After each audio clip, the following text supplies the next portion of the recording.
Hi అండి, welcome to Swarna designers. మన regular customer ఒకరు శారీ తీసుకొచ్చి బ్లౌజ్ స్టిచ్ చేయాలని చెప్పారండి. మెజర్మెంట్ బ్లౌజ్ ఉంది. మెజర్మెంట్స్ బ్లౌజ్తో నేను ఎలా మార్కింగ్ చేసుకుంటాను అనేది మీకు చూపిస్తున్నాను. ఇలా లైనింగ్ క్లాత్ వచ్చేసి ఎలా ఫోల్డ్ చేసుకోండి. ఫోల్డ్ చేసుకుంటే నెక్ హ్యాండ్ వచ్చేసి జాయింట్ పడుద్ది. కన్ఫామ్గా హ్యాండ్ జాయింట్ పడినప్పుడు ఒక సైడ్ మాత్రమే జాయింట్ పడుద్ది. ఎలా ఫోల్డ్ చేసుకోవటం వల్ల మనకి కుట్టడానికి తక్కువ టైం పడుతుందండి. చాలా ఈజీగా ఉంటుంది. ఎక్కువ జాయింట్లైనా చిరాగ్గా అనిపిస్తుందండి, చేయలేము. ఎలా అయితే చాలా పర్ఫెక్ట్గా వస్తుంది. బ్యాక్ వచ్చేసేసి నడుం దగ్గర నుంచి షోల్డర్ వరకు ఒక మార్కింగ్ అండి. నడుం దగ్గర నుంచి చంక వరకు ఒక మార్కింగు. లూజ్ వచ్చేసేసి నడుం లూజ్ వచ్చేసేసి ఇలా ఒక ½ ఇంచ్ ఎక్స్ట్రా తీసుకోండి. ఎక్స్ట్రా తీసుకోవటం వల్ల బ్యాక్ డాట్స్ వేసుకోవడానికండి. నెక్ డీప్ వచ్చేసేసి నెక్ డీప్ అండి ఈ మార్కింగు. ఇలా స్కేల్తో మార్కింగ్ కరెక్ట్గా చేసుకోండి.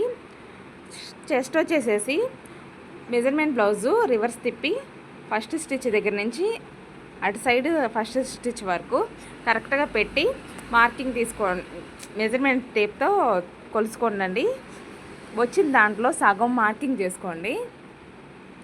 ఈ బ్లౌజ్ వచ్చేసేసి 20.5 వచ్చిందండి. షోల్డర్ వచ్చేసి దాంట్లో సగం పెట్టాను. షోల్డర్ వచ్చేసేసి 6 ఇంచెస్ పెట్టండి. 6 ఇంచెస్లో 3 ఇంచెస్ ఏమో నెక్ బ్రాడ్ అండి. Shoulder 3 inches. ఈ కస్టమర్కి అలాగే కావాలండి. ఇలా కరెక్ట్గా మార్కింగ్ చేసుకుంటే పర్ఫెక్ట్గా వస్తుందండి. బ్లౌజ్ వచ్చేసేసి మా మార్కింగ్ మీకు ఎలా అనిపించింది అనేది కామెంట్ చేయండి. మీకు నచ్చితే కనుక లైక్ చేయండి. మీరు లైక్ చేస్తే కనుక నేను ఫ్రంట్ మార్కింగ్ ఎలా చేసుకోవాలి అనేది కూడా చూపిస్తానండి.